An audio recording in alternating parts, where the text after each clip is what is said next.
Hello guys, আসসালামু আলাইকুম। সবাই কেমন আছো? আশা করি ভালো আছো। আলহামদুলিল্লাহ আমি ভালো আছি। আজকে কোথায় যাচ্ছি চলো তোমাদের সঙ্গে শেয়ার করি। কারণ তো আমি যেখানে যাই করি না কেন তোমাদের সঙ্গে তো শেয়ার করি। আমার সব কিছুই তোমাদের সঙ্গে গল্প করি, শেয়ার করি। আজকে আমরা বাজার করার উদ্দেশ্যে বেরিয়ে গেছি। সন্ধ্যা 7:30 বাজছে।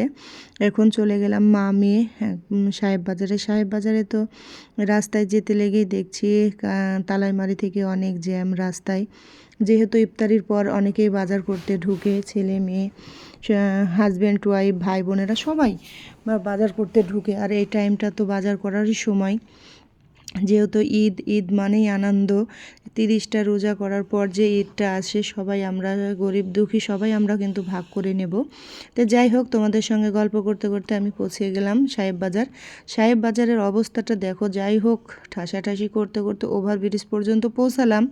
ওভারব্রিজে এসে উপর থেকে দেখাচ্ছি, দেখো একবারে তালাইমারি থেকে কি অবস্থা। মানে এত জ্যাম, গাড়ি ঘোড়া, মানুষের অবস্থা কেরাসিন। এখানে ওভারব্রিজেও যুদ্ধ করতে করতে নিচে যেতে হলো। যাই হোক, নিচে যুদ্ধ করতে করতে গেলাম। আর বাজারের তো দেখছি কি অবস্থা। তোমাদের এরকম মধ্যেও আমাদেরকে বাজার করতেই হবে, কষ্ট হলেও। এটাই তো আনন্দ, এটাই ভালোবাসা। আর একে অপরকে গিফট দিব, গিফট নেব, এটাই তো মজা। আমরা যুদ্ধ করতে করতে পৌঁছায় গেলাম আরডি গেটে। ভিতরে যে আমরা মা মেয়ে দুজনাই ফার্স্টেই চলে গেলাম স্যান্ডেলটা মেয়ের নিয়ে নিলাম। কারণ আমরা সব কিছু ভিডিও করতে পারিনি, কারণ অনেক গ্যাঞ্জাম আরডির মধ্যে। মোবাইল চুরি হওয়ারও সম্ভাবনা আছে, কারণ অনেক মোবাইল চুরি হচ্ছে। তে যাই হোক, আমরা অনেক সেফে ছিলাম, অনেক চেষ্টা করলাম সুস্থ বাজার করে সুস্থ সুস্থ যেন বেরিয়ে আসতে পারি। তো ইনশাল্লাহ হয়েছে। এত পরিমাণ ভিড়, সব কিছু শপিং করার পর মেয়ের 3 পিস সব কিছু রেডিমেড জিনিস নেওয়ার পর চলে আসলাম চুরির কালেকশন। চুড়িগুলান এত সুন্দর কালেকশনগুলান। এবার আসছে নতুন কিছু, 200 টাকা দর্জন।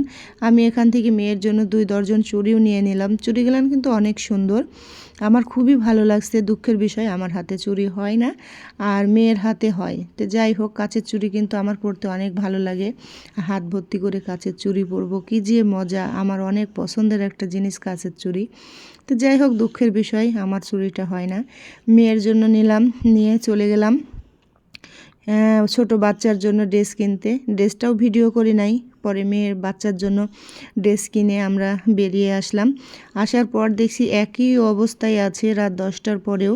কারণ এখন সাহেব বাজার তো রাত 12টা-1টা পর্যন্ত খোলা থাকবে, একই অবস্থাতেই থাকবে।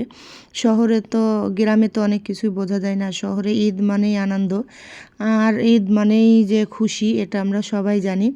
আমাদের রাত 12টা-1টাই বা কিনা, শহরের ভিতরে সবাই এখন সজাগ। দোকানপাট সব কিছু 1টা-1:30টা পর্যন্ত খোলা থাকবে। আর সকাল 10টার পর দোকান খুলবে। যেহেতু রাত জেগে যায়, ওদেরও তো ঘুমের সমস্যা আছে। এর জন্যই বলছি, যাই হোক